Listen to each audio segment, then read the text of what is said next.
Right, 20 minutes past 8 this Monday morning, and Alan Quinlan is with us to talk to us about Rochelle's victory, Leinster's defeat. Alan, good morning to you. How are you? Ger, how are you? I'm all right. Disappointing weekend. Yeah. Not for the Munster fan over here, the Rog fan. Yeah, you were saying to me last night, geez, you must be delighted. And I said, I am, yeah. It's a great match. Let's not get into that now again of who's supporting who and all that kind of stuff. It doesn't make any difference to what happened, and I think it's... Let's talk about O'Gara then. I was making the point earlier, he's now in the conversation for greatest Irish rugby coaches ever. Kidney has a Grand Slam, so it might be just a bit ahead of him, but what Rog has done is totally different. He's right up there, and obviously it doesn't feel like he's coming to an end, or even that he's fully peaked just yet. It feels like he's just in a sweet spot where he's continuously learning. He could do a double yet this season. Yeah, he could. They're in a great position, and there's a real steel and grit about that team. And I met people at half time the other day. I popped out to the loo. We were on commentary for Off the Ball, and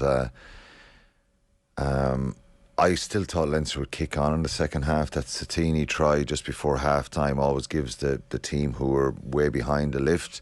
But I think they believe in him a lot, and they're a team that have that little bit of steel about them, a chip in the shoulder.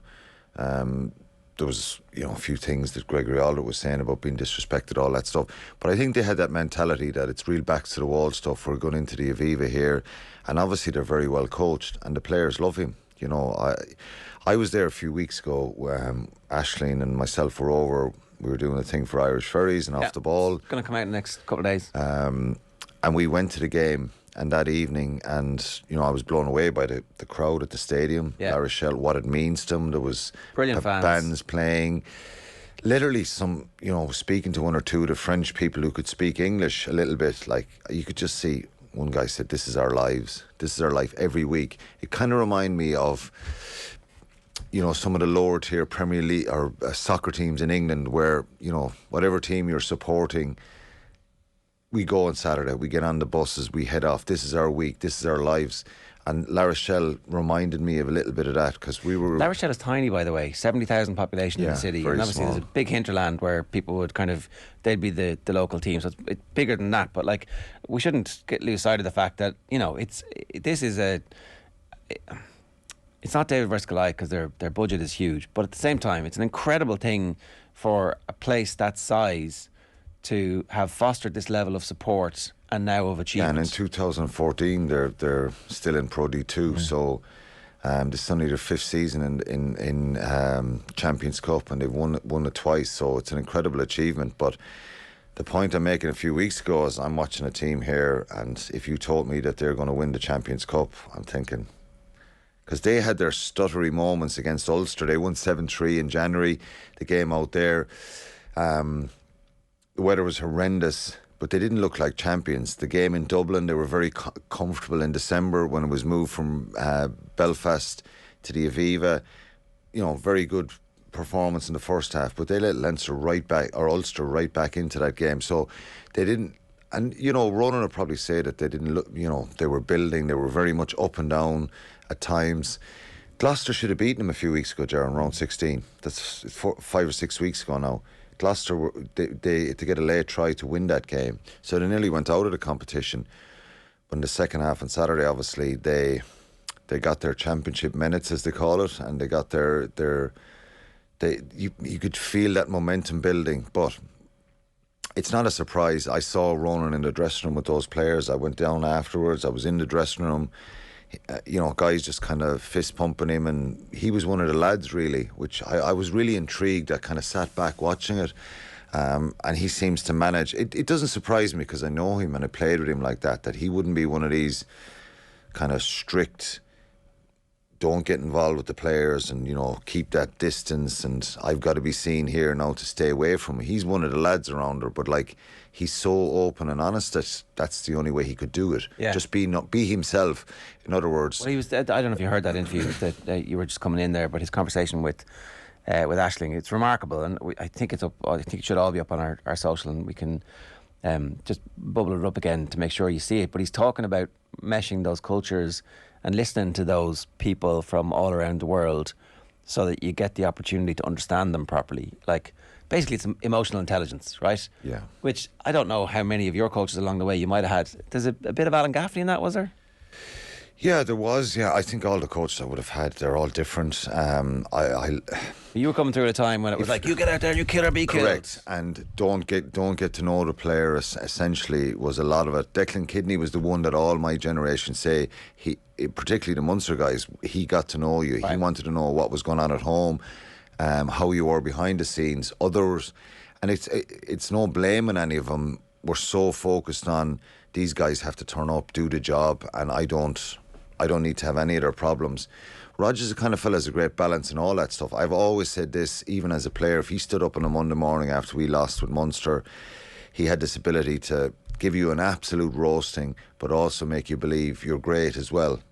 And that you can, and you'd nearly want, you start banging the chest, say, I want to get out in the field. He had a real, and it's hard to kind of foster that, Ger. He's naturally able to do that. Wears his heart in his sleeve. He's very honest. I'm sure he has faults as a coach, and not every player in the La Rochelle squad will say Roger's amazing. There's guys probably there not getting into the 23 who are a little bit. To them today, Correct. But if you hear all the other players talk, and we've heard Will Skelton and Kerr Barlow after the game, a lot of the French guys who speak some English, Lavani, Bottia. They all played on with mad injuries. It looked like Bottia had popped his finger.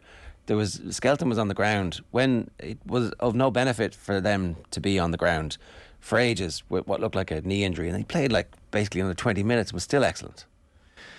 I went over to the hotel on Saturday morning. I met him for a coffee. We're obviously friends, and it was a literally pop in, pop out job, and I met Lavana Bottia going through the hotel, and I was just chatting to him, and Rog came over and said, stay away from him, he says, because he needs to calm down. He doesn't need any of your kind of he doesn't need to look at you as a player.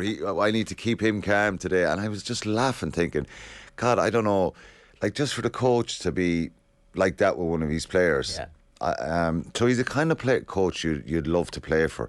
Now I'll tell you, if you're not honest and you don't put in the hard yards and don't work and don't wear your heart in your sleeve and show what it means to you, I'm sure Ronan would hop off you. But to hear the other players talk about him, but look, I don't know how they turned it around, Jared. Well, I do know, because obviously if you watch back that second half, Leinster made a lot of mistakes. I think they were the best team in the competition throughout the whole pool stages and the round 16 quarterfinal, semi-final, and they had their worst half of rugby in the whole in those 8 games.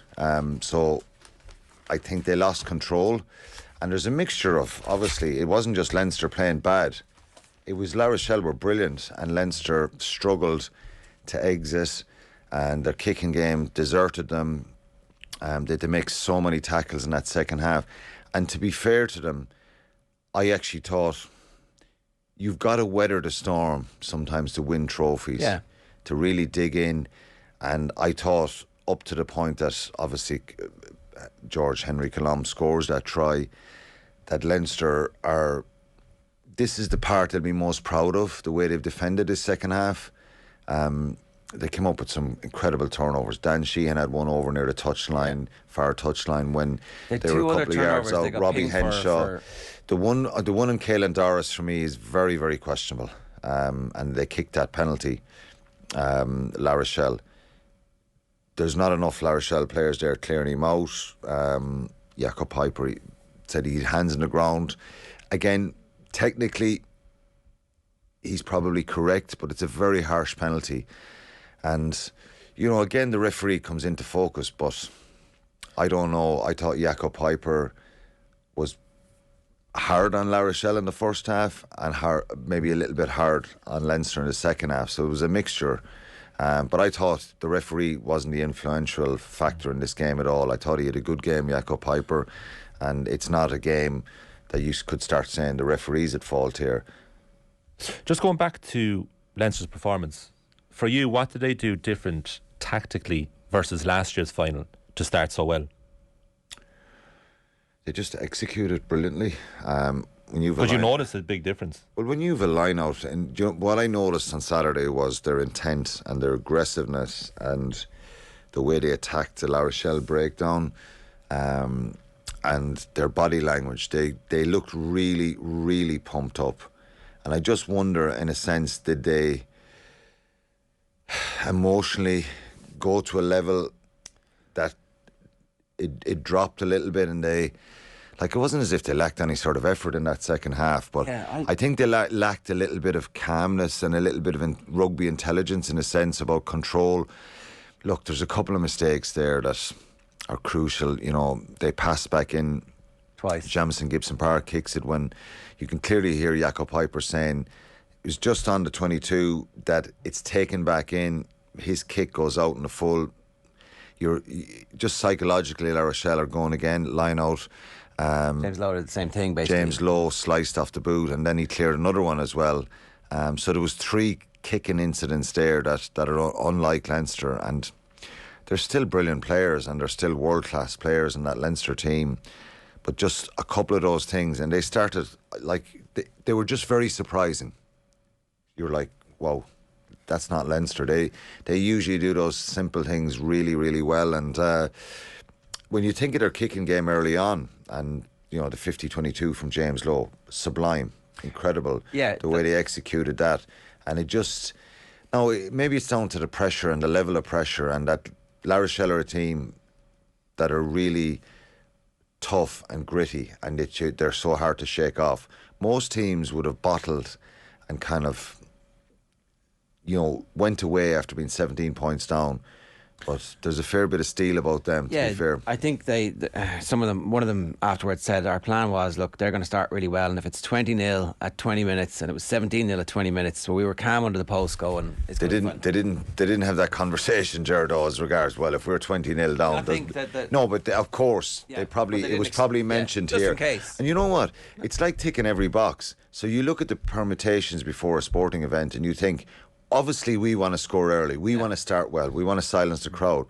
But, and I would often think this, if you have a coach who's brave enough to say, or somebody, or a player, or somebody stand up and say, look, if Leinster score 3 tries here early on, remember, we're not to give up. We need to just back ourselves, and if something goes wrong, and, you know, I coach underage teams, and I always say, look, I would always try and say that point, don't drop your heads if they score early on, because they can score again when you're in that position. Well, when you're La Rochelle, you have the self-confidence and belief that you will be able to come back into it, and they did manage to do that. One thing about the refereeing and all that kind of stuff, the line out at the end that Josh van der Fleer throws in, I'm not sure it was straight. It was right in front of us, and it kind of... It wasn't straight. No, but they played on, and like that would have been the end of the game anyway. Do you know, because that was from the penalty that they kicked to the corner instead of, and they didn't kick it very far. That's the other thing.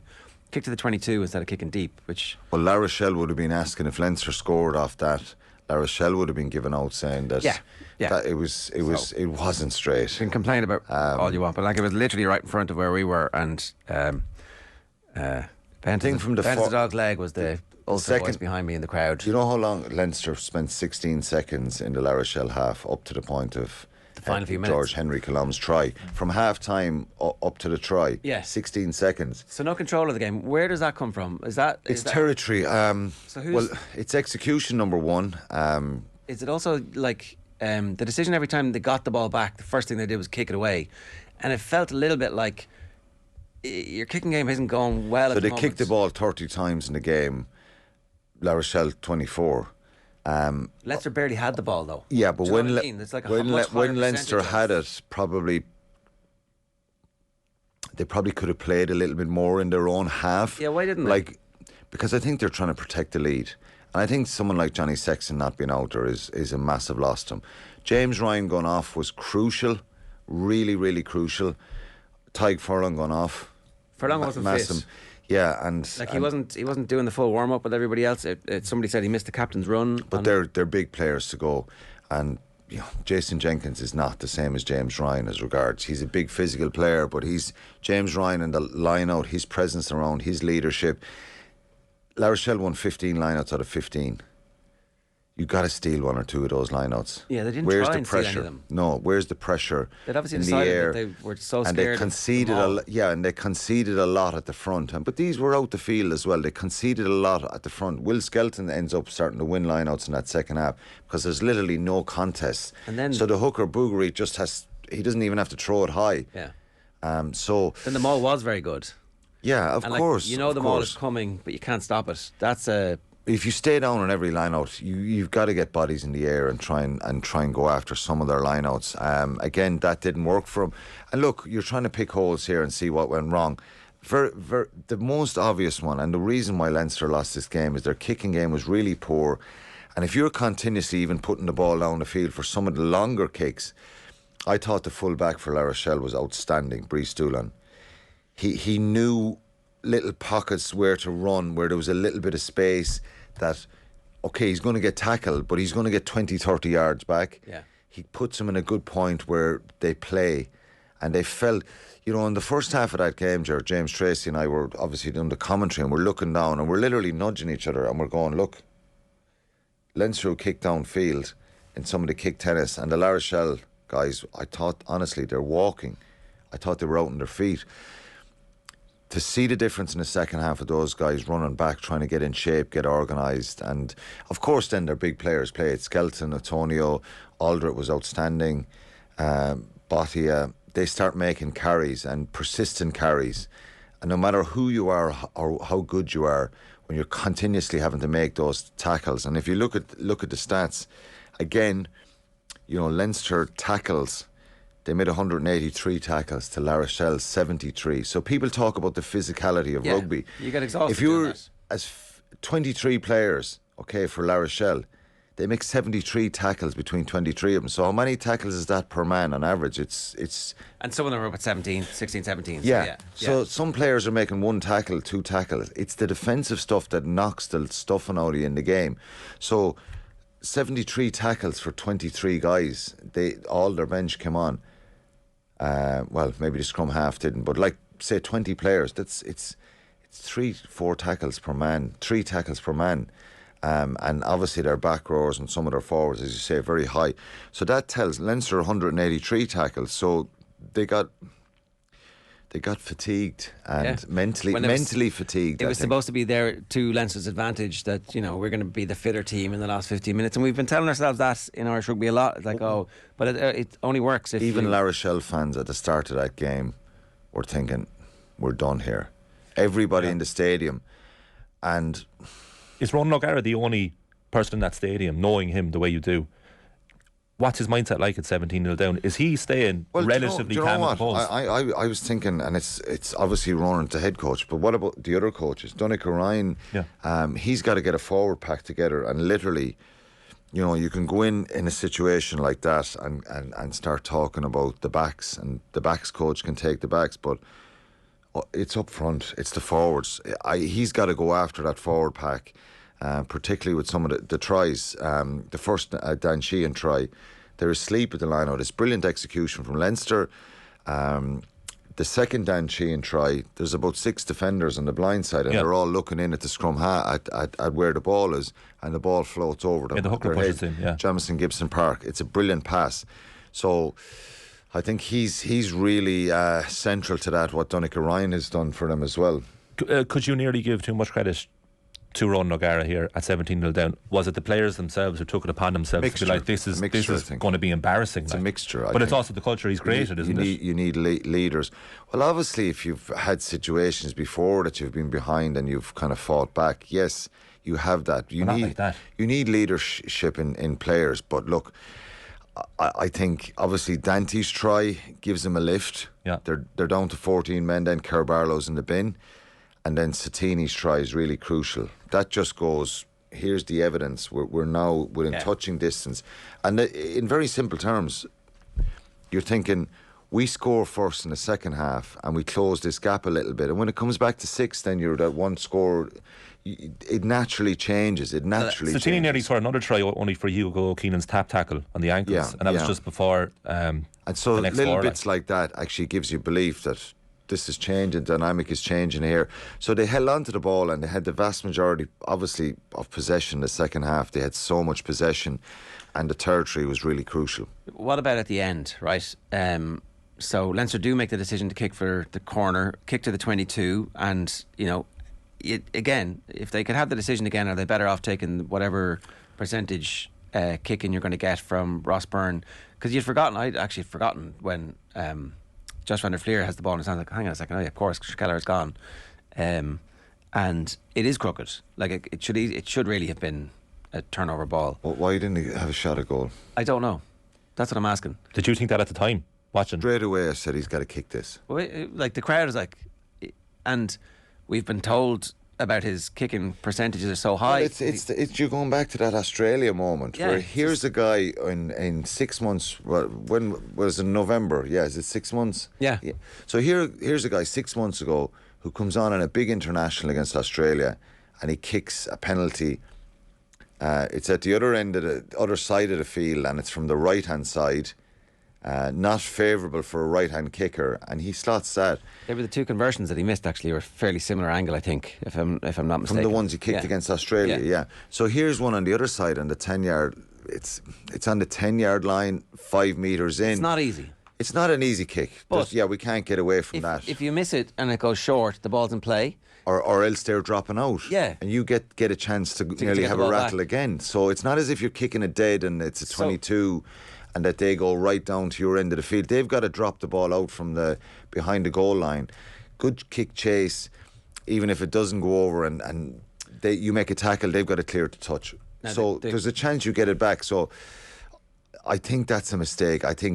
But for me, Ross Byrne has got to grab the ball there and say, I'm going for this here. Okay, so having missed that opportunity, right, and got away with the line out, then they're in a great position because they've got the ball inside the 22 and they're pummeling away. And they're in field kind of directly behind the post, and I'm thinking drop goal. Previous week is a great example of drop goals work. Drop goals win you matches. And they were all at the match. They were all watching it. They all knew that this had happened the last week into the same goal. They attack on the blind side and they nearly get there. And, you know, if Michael alato'a doesn't make contact with George Colombe and he doesn't get sent off, they still have a scrum. You're thinking they're going to score here. I really felt Leinster were going to score here. I felt the scrum had been annihilated in the second half, really. Like, even on their own ball, it was always messy. You know, it was Doris at the end scrambling just to get possession and trying, and then they had to have like 2 or 3 men at the ruck to protect the ball. So I could see them getting pushed off that final scrum, but why didn't they take the drop goal? I don't know. I don't know why didn't they set feel up they had for enough time to go for broke. I think they felt that. I think they felt that because of the way they've played and the confidence they've shown and the quality they've shown, that they tried to back themselves. It's like making that decision to kick a penalty to the corner or kick it over the bar. When you score, it's the correct decision, and everyone talks about, God, they're so mentally strong. Now we're looking and saying, well, maybe they should have. It's cup rugby again, you know. And some people will have a different opinion on this, but I'm always of the opinion, and I go with the gut. Sometimes your head obviously is a better scenario to go, but what do you feel at that moment?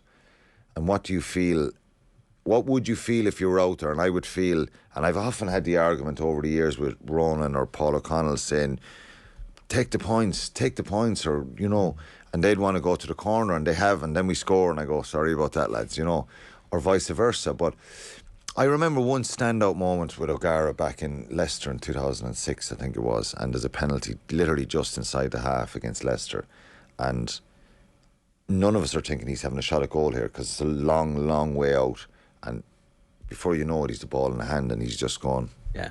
And he kicks it. It creeps over the bar by that much. Yeah. We beat Leicester that day. Shane Jennings and Leo Cullen were playing. I remember the game. And it just needed a moment like that for Ross Byrne to start moving fellas out of his way. I got it, yeah. He has the ball, and I'm just... And maybe not even looking up to the stand or looking for Leo Cullen or Stuart or any messages from the sideline, just saying, I'm kicking this ball over here. I'm going to be the hero. Maybe he was injured. I don't know. There's a possibility that he had a niggle or something. No, we have to reiterate, it wasn't easy. There was a swirling wind down there. But you would have forgiven him for missing. It's the And the thing is, you're not gone because no. But the drop goal, the kick, if it falls short, you have a good chase, you make a tackle, and the possibility is them kicking her out. Can I ask you about this? So Stuart Barnes is saying that all of a sudden Ireland are not as frightening because of what happened to Leinster. It's 13 Ireland starters, maybe. You know,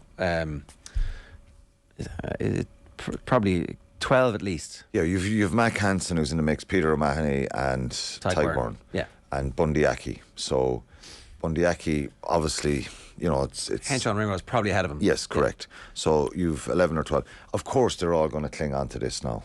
I've seen South African journalists tweet it at the weekend, and English journalists. Are they right though? But sure, who knows? Let's see. And isn't it great to be in a position? That's why we play the game. Isn't it great to be in a position now that we have such a good team that people are talking about us like this? It's a positive spin. Yeah. Do you know what? But no, do you know what? Like, it is what it is. You know what I mean? Does it create a little chink in the armour? Well, no matter what happens, we're going to the World Cup, and we're kind of on a pedestal now that people still believe that they can. Are we on less of a pedestal now? So let's. Yeah, and it's not. There's a good chance. It's a terrible thing for Leinster. I don't think it's this terrible thing because Ireland were beaten. It'll make them hungry. It'll put a bit of a chip on the shoulder.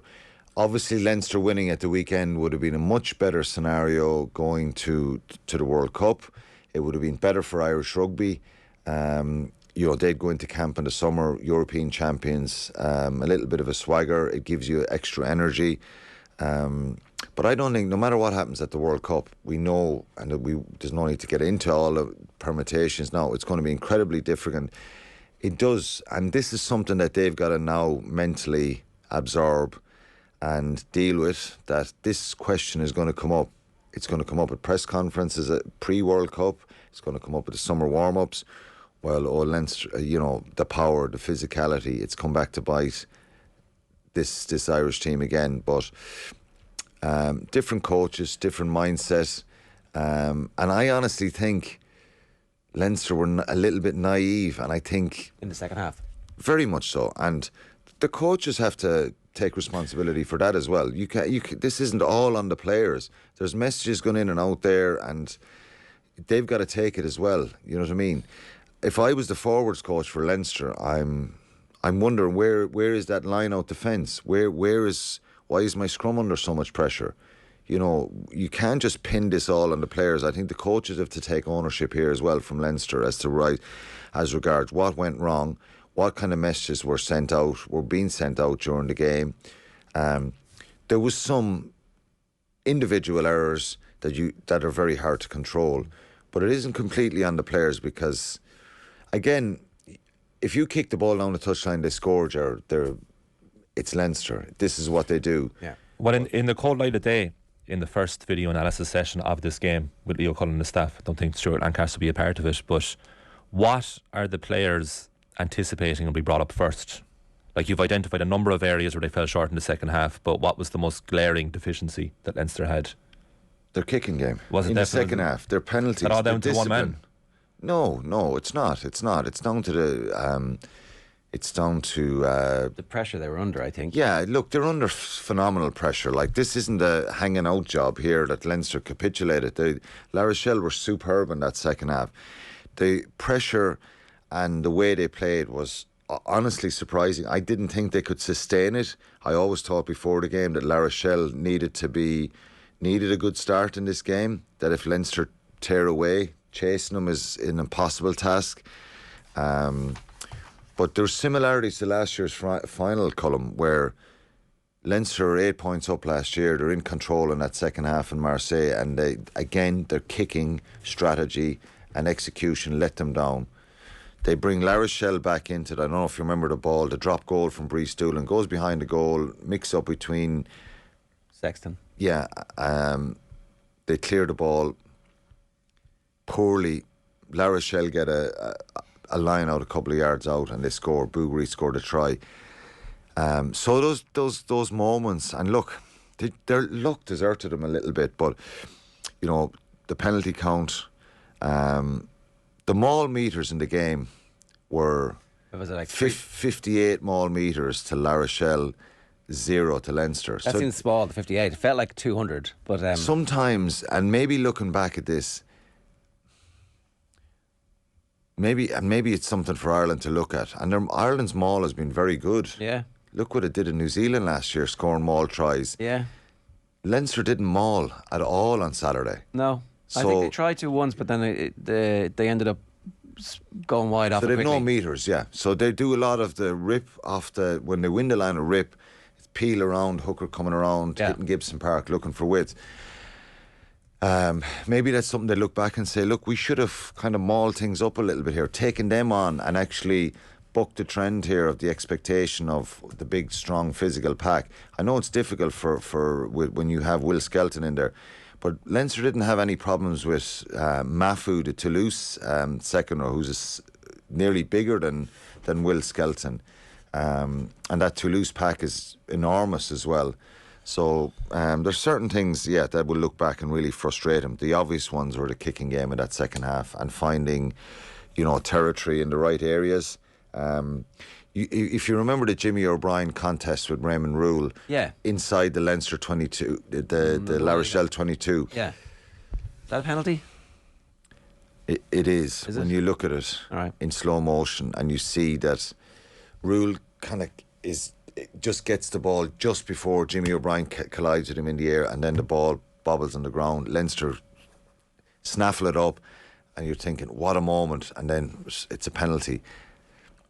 What would you say to Jimmy O'Brien there? You can't say don't contest in the air. What I might say is we could have kicked that to the corner, because it was one of those rare occasions where the kicker had plenty of time. So if he just kicks that to the corner, and if there was a defensive, if we could defend their line out, all of a sudden they're inside their 22 and we're putting pressure on them and they're kicking the ball back to us. Well, if you don't give away the penalty, you're saying, is it? No, instead of put a box kick up there, sometimes just kick it in behind them. But those little breaks and moments, didn't happen for them. But again, Raymond Rule goes up there very determined and gets his hands on the ball. So very small margins. And the thing, they lost by a point here, 1 point. I know, to a world class team who have now done back to back. A world class team who played unbelievable in that second half. Who was your own player? Like manfully, I thought that those tough moments of that defence is what wins you trophies. And I thought Leinster had done enough, but look, they couldn't keep him out. Who's the man of the match for you? I thought Brees Doolan was amazing, the fullback, and he was really central to a lot of the time that he got his team back into that Leinster half with his kicking, but also running back. They're really intelligent running. Aldred obviously got player of the match, and he was superb. He was brilliant. Dan Sheehan a contender. 100%. Dan Sheehan was the turnover he got. You think it's a match-winning turnover. It's a pivotal turnover in that second half. He's just such a wonderful player. And again, I'll say it again, James Ryan going off the field, and it's not to say this, but bad about Jason Jenkins, but I just think his presence, his leadership, his ability of moving around the field, making tackles, he was a big loss. All right. It's no crack having these conversations, but anyway. You did well. Yeah, thanks.